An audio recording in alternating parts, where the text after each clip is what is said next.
Tasty ആയിട്ടുള്ള നമ്മുടെ ചെമ്മീൻ പൊള്ളിച്ചത്. Hi, hello, welcome to the pepper cooking ചാനലിലേക്ക് എല്ലാവർക്കും സ്വാഗതം. ഇന്ന് ഞാൻ നിങ്ങളിലേക്ക് എത്തിക്കാൻ പോകുന്നത് പെട്ടെന്ന് തയ്യാറാക്കാവുന്ന ഒരു ചെമ്മീൻ പൊള്ളിച്ചതാണ്. ഇപ്പം ചെമ്മീനൊക്കെ ധാരാളമായിട്ട് കിട്ടുന്നുണ്ട്. അപ്പം നമുക്ക് ഈ രീതിയിൽ വളരെ പെട്ടെന്ന് സിമ്പിളാണ്. നിങ്ങൾ തന്നെ വിചാരിക്കും ഇത് ഇത്ര എളുപ്പമാണോ? അത്രയും സിമ്പിളായിട്ട് നമുക്കൊരു ചെമ്മീൻ പൊള്ളിച്ചെടുത്താലോ.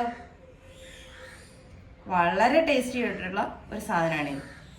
അപ്പോൾ നമുക്ക് വീഡിയോയിലേക്ക് പോവാം. നമ്മുടെ പൊള്ളിച്ചതിന് വേണ്ടിയിട്ട് ഞാനിവിടെ ഇച്ചിരി ചെമ്മീൻ എടുത്ത് വെച്ചിട്ടുണ്ട്. ചെമ്മീനൊക്കെ നമ്മുടെ ആവശ്യത്തിന് അനുസരിച്ചെടുക്കണം. ഇത് ഞാനിപ്പോൾ തൊണ്ട് അങ്ങനെ കളഞ്ഞിട്ടില്ല, തൊണ്ട് കളയാതെ എടുത്തിരിക്കുന്നത്. എന്നാലും ഇത് ഇവിടെ ഒന്ന് കട്ട് ചെയ്തുകൊണ്ട് അതിനുള്ളിലെ നാര് നമ്മൾ വലിച്ച് കളയണം. അപ്പോൾ അങ്ങനെ ക്ലീൻ ചെയ്ത് വെച്ചിരിക്കുന്നതായത്. പിന്നെ നമുക്ക് വേണ്ടത് കുറച്ച് കൊച്ചുള്ളി, വളരെ കുറച്ച് മതി. അതുപോലെ തന്നെ 2 പച്ചമുളക്, ഇച്ചിരി തേങ്ങാക്കൊത്ത്, ശകലം കുടംപുളി, അതായത് ഒരു പുളി രസം കിട്ടാൻ വേണ്ടി മാത്രം നമുക്ക് അല്പം കുടംപുളി വേണം. ഒരു ചെറിയ കഷ്ണം ഇഞ്ചി. പിന്നെ വേണ്ടത് പൊടികളാണ്. അതൊക്കെ നമുക്ക് ചേർക്കുന്ന സമയത്ത് കാണിച്ചു തരാം. അപ്പോൾ ആദ്യം തന്നെ ഞാൻ ഇതൊക്കെ ഒന്ന് അരിഞ്ഞെടുത്തോട്ടെ. ഇത് നമ്മളെല്ലാം അരിഞ്ഞു എടുത്തിട്ടുണ്ട്. അതായത് ഇഞ്ചി കൊത്തി അരിയണം കേട്ടോ, നീളത്തിലിടരുത്. നീളത്തിലിട്ടാൽ നമ്മൾ കടിക്കും. അത് വളരെ നൈസായിട്ട് കുനുകുനാന്ന് അരിഞ്ഞെടുക്കണം. പിന്നെ പച്ചമുളക്, തേങ്ങാക്കൊത്ത്, ഉള്ളി, ഇത്രയും നമ്മൾ അരിഞ്ഞെടുത്തിട്ടുണ്ട്. ഇനി നമുക്ക് നമ്മുടെ ചെമ്മീൻ ഒരു ചട്ടിയിലേക്ക് ഇട്ട് കൊടുക്കാം. നമ്മളിത് ചെമ്മീൻ ചട്ടിയിലേക്ക് ആക്കിയിട്ടുണ്ട്. ഇനി നമുക്ക് നമ്മൾ അരിഞ്ഞു വെച്ചിരിക്കുന്ന ഐറ്റംസ് ഓരോന്നും ചേർത്ത് കൊടുക്കാം. ആദ്യം തന്നെ കൊച്ചുള്ളി ചേർക്കാം.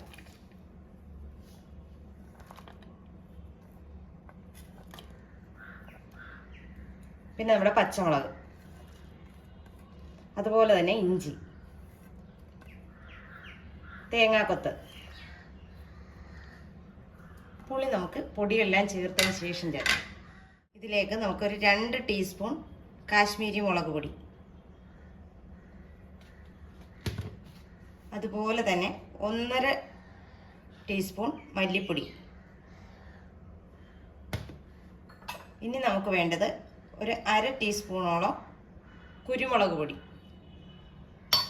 എരിവ് കുറവാണെങ്കിൽ നമുക്ക് 1 ടീസ്പൂൺ ചേർക്കാം. ഒരു 1/4 ടീസ്പൂൺ മഞ്ഞൾപ്പൊടി, അതുപോലെ തന്നെ ഒരു 1/4 ടീസ്പൂൺ നമ്മുടെ ഗരം മസാല, 1/4 ടീസ്പൂൺ പെരിഞ്ജീരകം ചതച്ചത്. നമ്മൾ കുരുമുളക് പൊടിയാണ് ചേർത്തത്. ഇനി കുരുമുളകും വേണേൽ നമുക്ക് ചതച്ച് ചേർക്കാം, അതിലും പ്രശ്നമൊന്നുമില്ല. നമുക്കിതിനാവശ്യമായ ഉപ്പ്. പിന്നെ നമുക്കിതിലേക്ക് നമ്മുടെ കുടംപുളി ഇട്ട് കൊടുക്കാം. ഇതിലേക്ക് നമുക്ക് അല്പം വെളിച്ചെണ്ണ ചേർത്ത് കൊടുക്കാം. ഇനി നമുക്കിത് നമ്മുടെ കൈ വെച്ച് നന്നായിട്ട് പുരട്ടി കൊടുക്കാം.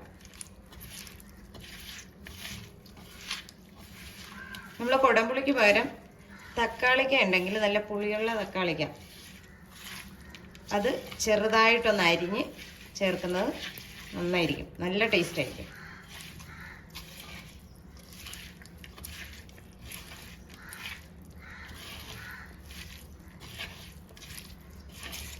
ഇങ്ങനെ കുഴയ്ക്കുമ്പോൾ തന്നെ നല്ല സ്മെല്ലാണ് വരുന്നത്.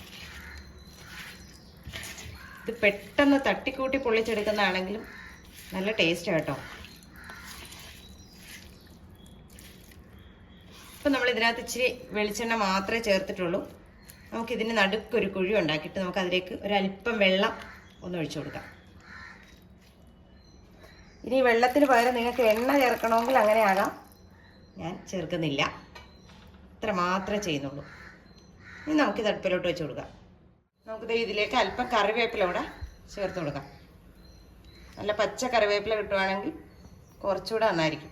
എൻ്റെ കയ്യിൽ വേപ്പില തീർന്നു പോയി, അതുകൊണ്ടാണ്. നമുക്കിതൊന്ന് മൂടി വെച്ച് കൊടുക്കാം. നമ്മുടെ ചെമ്മീൻ തിളച്ച് തുടങ്ങിയിട്ടുണ്ട്. ഇനി ഒരുപാട് സമയമൊന്നും എടുക്കത്തില്ല ഇത് വെന്ത് കിട്ടാൻ. നമ്മുടെ ഈ വെള്ളം ചെറുതായിട്ടൊന്ന് പറ്റി ഒന്ന് വരുന്ന ആ സമയം മതി. നമ്മുടെ ഈ ഉള്ളിയൊക്കെ ഒന്ന് വെന്ത് കിട്ടണം. ചെമ്മീൻ ഒരുപാടിട്ട് വേവിക്കരുത്. ഒരുപാടിട്ട് വേവിച്ച് കഴിഞ്ഞാൽ അത് റബ്ബർ പോലെ ആയിത്തീരും. അതിൻ്റെ ആ ജ്യൂസി ഫോം അങ്ങനെ നിലനിൽക്കണം, എന്നാൽ മാത്രമേ അതിൻ്റെ ടേസ്റ്റ് ഉണ്ടാകത്തുള്ളൂ. അപ്പോൾ അതേ 5 മിനിറ്റ് കൊണ്ട് നമ്മുടെ ചെമ്മീൻ പൊള്ളിച്ചത് ഇവിടെ റെഡി ആയിട്ടുണ്ട്. ഇനി നമുക്കിതിലേക്ക് ഒരല്പം പച്ച വെളിച്ചെണ്ണ ചേർത്ത് കൊടുക്കാം.